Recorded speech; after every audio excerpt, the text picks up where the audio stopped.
तो नमस्कार दोस्तों, परमाज कैसन के यूट्यूब चैनल पे आप सभी दोस्तों का स्वागत करते हैं। आज की जो क्लास होने वाली है सीटेट एग्जाम की तैयारी करने वाले सभी लोगों के लिए यहाँ पे गणित पेडागोजी के महत्वपूर्ण प्रश्न होने वाले हैं। साथ में आप लोगों के लिए टैग वर्ड रखे गए हैं, कीवर्ड के साथ आज के प्रश्नों को सॉल्व करने का तरीका आप लोगों को बताया जाएगा।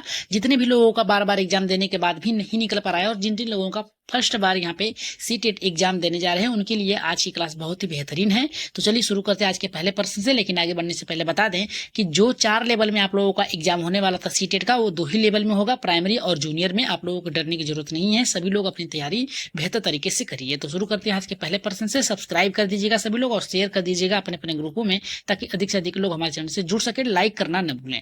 शुरू करते हैं आज के पहले प्रश्न से, फिर इसके बाद 2 प्रश्नों के बाद टैग वर्ड और कीवर्ड पे बात करेंगे, फिर प्रश्नों को सॉल्व करेंगे। तो पहला प्रश्न कर रहा है कि गणित कक्षा में शिक्षक बच्चों को नई अवधारणा सिखाने के बाद उनसे कहता है कि वे अपने शब्दों में उस अवधारणा को समझाएं और उदाहरण दें। यह प्रक्रिया किस उद्देश्य की पूर्ति करती है या फिर किस उद्देश्य की ओर जाती है? तो पहला कह रहा है हमारा कि केवल याददाश्त की जांच करने के लिए। तो हमने आप लोगों को बताया है टैग वर्ड का प्रयोग करिएगा।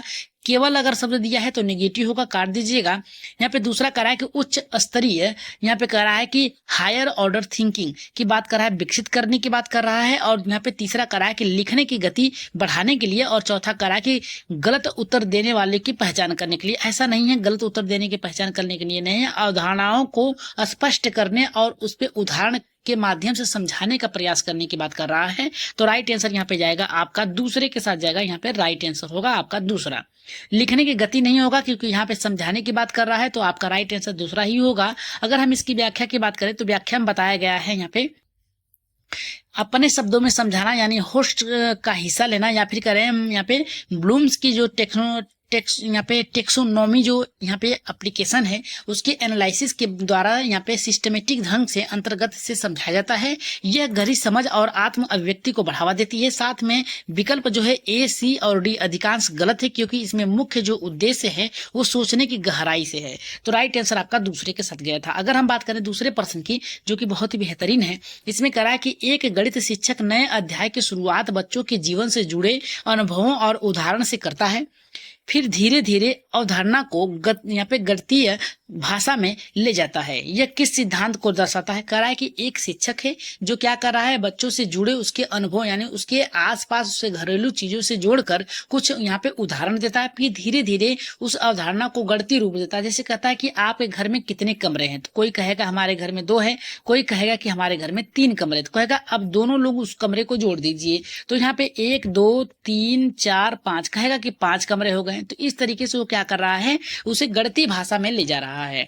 तो ये क्या होगा? पहला कह रहा है कि विश्लेषणात्मक पद्धति, दूसरा कह रहा है कि ठोस से अमूर्त, तीसरा कह रहा है प्रत्यक्ष व्याख्यान पद्धति, और चौथा कह रहा है कि रटंत। रटंत जो है आपका नेगेटिव है, इसलिए आपका ये कट जाएगा। विश्लेषणात्मक यानी बांटने की बात नहीं कर रहा है, जो कि आपका गलत होगा।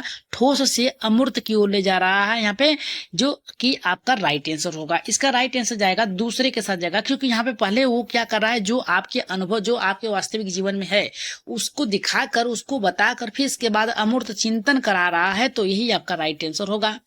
आगे बढ़ते हैं इसकी व्याख्या पे। व्याख्या देख लेते हैं क्या कर रहा है। इसका व्याख्या में बता रहा है कि ये जो यहाँ पे तरीका है यहाँ पे कॉन्क्रीट यहाँ पे कह रहा है कि जो प्रैक्टिकल है उसके द्वारा कह रहा है कि पीसीए के दृष्टिकोण को उदाहरण देता है और बच्चों को ठोस अनुभव जो है उसको दिए जाते हैं, फिर अमूर्त के रूप में उसे बदलाव कर दिया जाता है।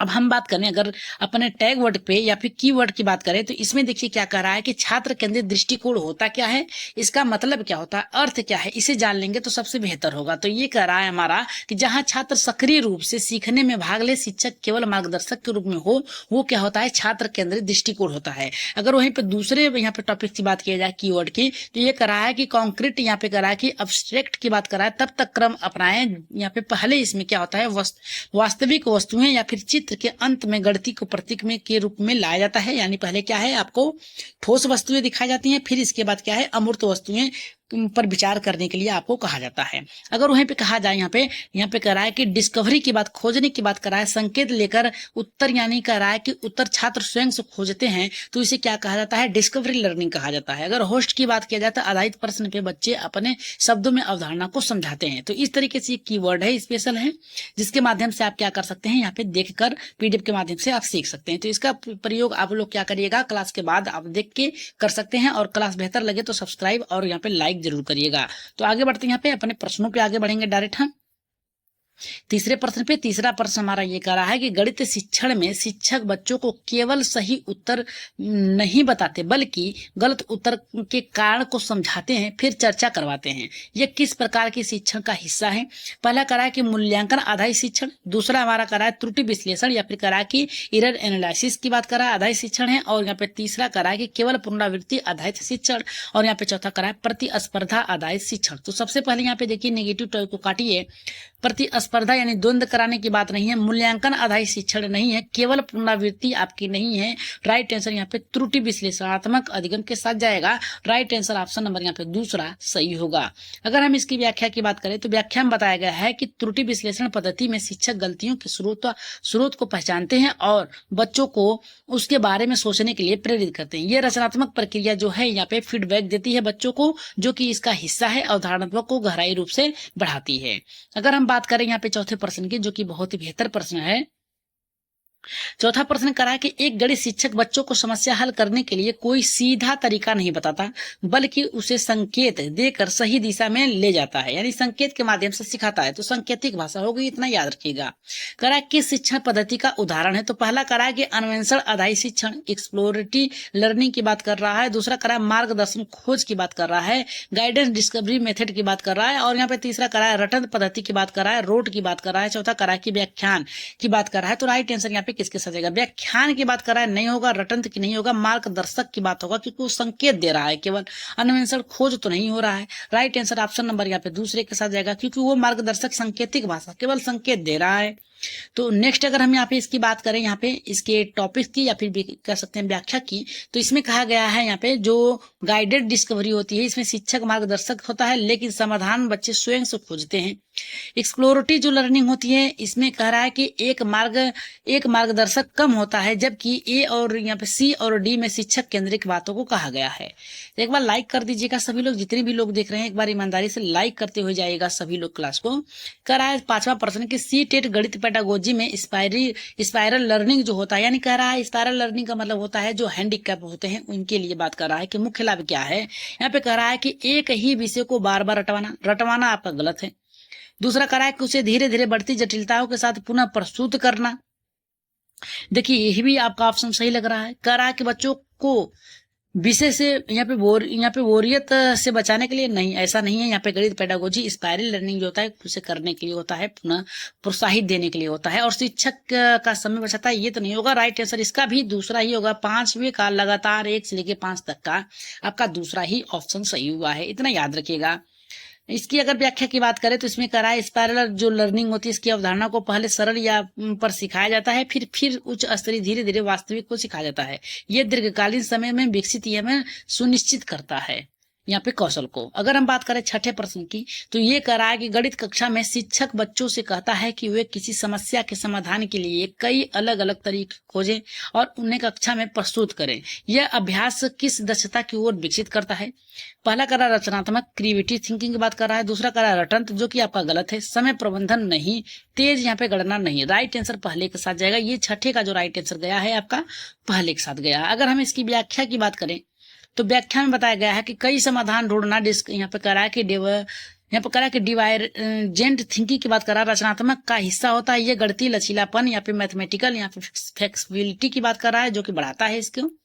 अगर हम बात करें यहाँ पे 7वें प्रश्न की, जो कि बहुत ही बेहतर प्रश्न है, कह रहा है कि गणित शिक्षण में यहाँ पे कह रहा है फॉर्मेटिव असेसमेंट का मुख्य उद्देश्य क्या है? पहला कह रहा है यहाँ पे वार्षिक परीक्षा में बच्चों को प्रतिशत बढ़ाना, दूसरा कह रहा है सीखने की प्रक्रिया के दौरान पुनः नजर रखना और सुधार करना, और तीसरा कह रहा है कि केवल ग्रेड देना जो कि गलत है, साल के अंत में रिपोर्ट तैयार करना। ये तो आपका नहीं होगा फॉर्मेटिव असेसमेंट के अंतर्गत 7वें का। तो 7वें का जो राइट आंसर जाएगा आपका दूसरे के साथ जाएगा, क्योंकि इसकी प्रकृति जो ऊपर यहाँ पे गति है उसको सुधार करने के लिए उस पर ध्यान लगाना। राइट राइट आंसर आपका जाएगा दूसरे के। अब हम बात करते हैं इसकी व्याख्या की। इसमें कह रहा है कि फॉर्मेटिव असेसमेंट में सीखने की प्रक्रिया के दौरान किया जाता है ताकि समय में सुधारा जा सके। यह निदानात्मक या फिर कह सकते हैं ये सहायक होती है दोनों के लिए। आगे बढ़ते हैं यहाँ पे नेक्स्ट प्रश्न, जिसका उत्तर आप लोगों को देना है कमेंट बॉक्स में। इसका आंसर आप लोग जल्दी से बताइएगा कमेंट बॉक्स में। हम प्रश्न को पढ़ रहे हैं, इसके पहले आप लोग क्या करिएगा, कमेंट बॉक्स में इसका आंसर दे दीजिएगा। करा कक्षा में शिक्षक ने गणितीय मॉडल का प्रयोग बच्चों को बीजगणितीय सूत्र यहाँ पे समझाया।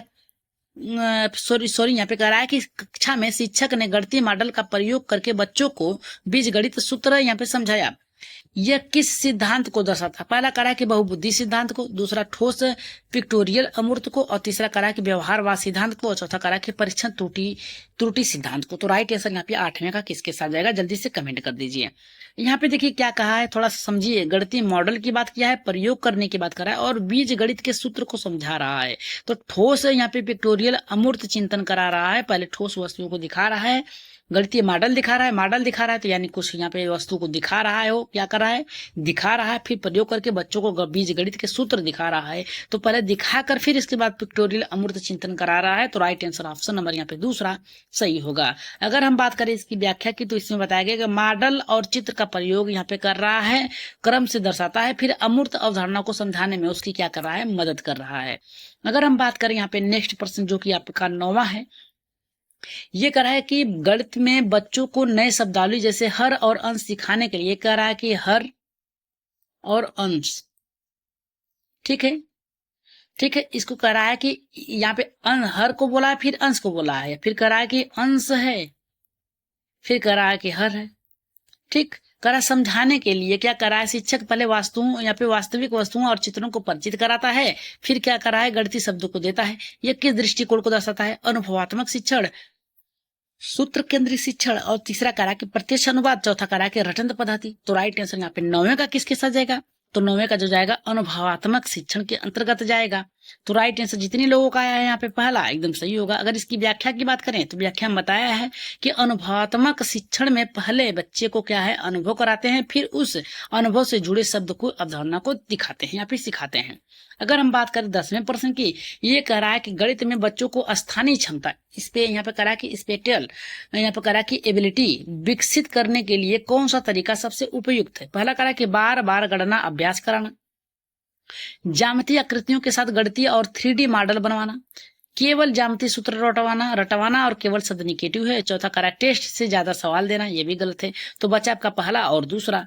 तो जो 10वें का राइट आंसर जाएगा आपका दूसरे के साथ जाएगा ज्यामितीय आकृतियों के साथ यहाँ पे गतिविधियां और 3D मॉडल प्रस्तुत करना, क्योंकि यहाँ पे स्थानिक क्षमता की बात कर रहा है, विकसित करने की बात कर रहा है। तो राइट आंसर ऑप्शन नंबर यहाँ पे दूसरा सही होगा। अगर इसकी व्याख्या की बात करें तो व्याख्या में बताया गया है कि इस पे यहाँ पे करा कि स्पेटल एबिलिटी की विकसित यहाँ पे यहाँ पे करा कि विजुअलाइजेशन हैंड्स ऑन एक्टिविटी की बात कर रहा है, यानी करके सीखने की बात कर रहा है। अगर हम बात करें 11वें प्रश्न की, जो कि बहुत ही महत्वपूर्ण प्रश्न है, इसका आंसर आप लोग इसका कमेंट में दीजिएगा।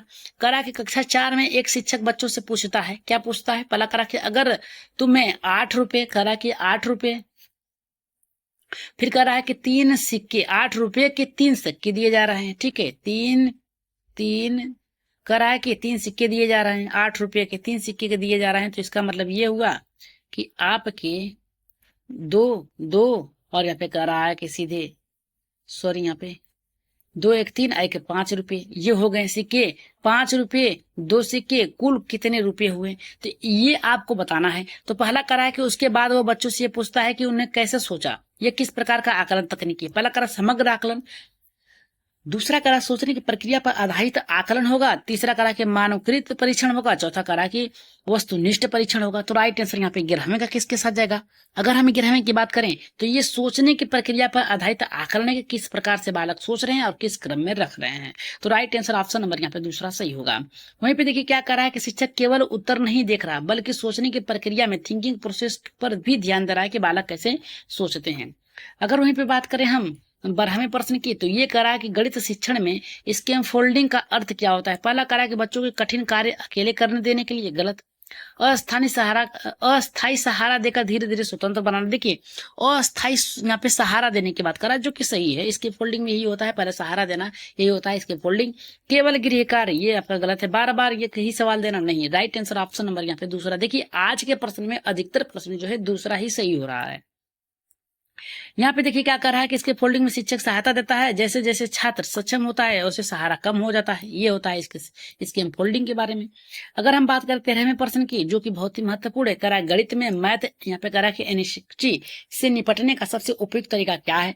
तो पहला करा कि बच्चों को प्रतियोगी माहौल में रखना, दूसरा करा कि डराने वाली भाषा का प्रयोग करना, तीसरा करा छोटे छोटे सफल अनुभव देना और सकारात्मक प्रतिक्रिया देना, चौथा करा कठिन यहाँ पे सवाल पहले से देना। तो राइट आंसर यहाँ पे किसके साथ जाएगा, 13वें का। 13 का जो राइट आंसर जाएगा छोटे छोटे यहाँ पे सफल अनुभव देना और सकारात्मक प्रक्रिया देना, ताकि बालक से मोटिवेट हो सके।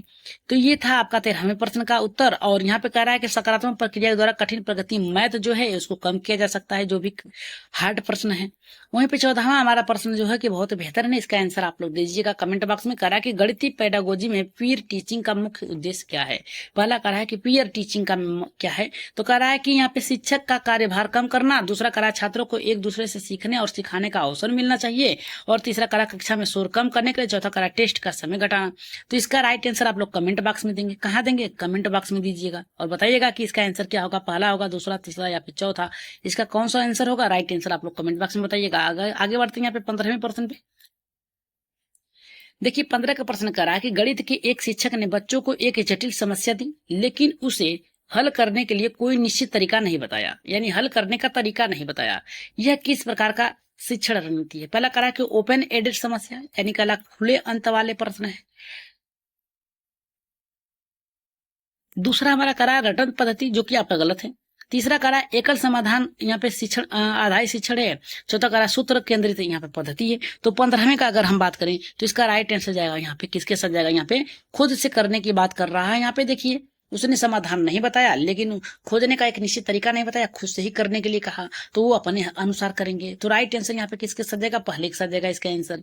अगर हम इसकी व्याख्या की बात करें तो इसमें बताया है ओपन एंडेड जो समस्या है, कई संभावित प्रश्न का समाधान रणनीतियां हो सकती हैं, यह रचनात्मक सोच को बढ़ावा देती है।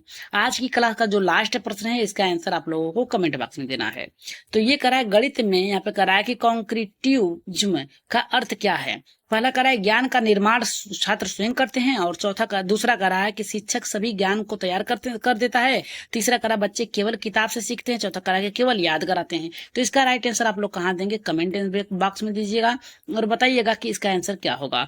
पहला सही होगा, दूसरा सही होगा, तीसरा सही होगा या फिर चौथा। आंसर एकदम करेक्ट बताइएगा। और आप लोगों का जो एग्जाम है वो 2 ही पार्ट में होगा, एक प्राइमरी एक जूनियर लेवल में होगा, 2 ही होगा पार्ट में। आप लोग जो 4 पार्ट में होने वाला था वो 27 तक जाकर क्लियर होगा, अभी नहीं होगा। आप लोग घबराने की जरूरत नहीं है, उससे पहले आप लोग सीटेट पास कर लीजिएगा, प्राइमरी जूनियर दोनों। जिनका भी नहीं निकल पा रहा है तो पीडीएफ प्राप्त करने के लिए आप टेलीग्राम चैनल को ज्वाइन कर लीजिएगा, वहां से आप लोगों को ये पीडीएफ मिल जाएगा। ठीक, किसी भी समस्या के समाधान के लिए आप क्या कर सकते हैं, हमारे व्हाट्सएप ग्रुप में जुड़कर वहां से आप पीडीएफ प्राप्त कर सकते हैं, या फिर अपनी समस्या को रख सकते हैं जिसे दूर किया जा सकता है। पीडीएफ चाहिए तो आप व्हाट्सएप ग्रुप में जुड़कर पीडीएफ प्राप्त कर सकते हैं, वो भी फ्री में। तो आज के लिए इतना ही, धन्यवाद।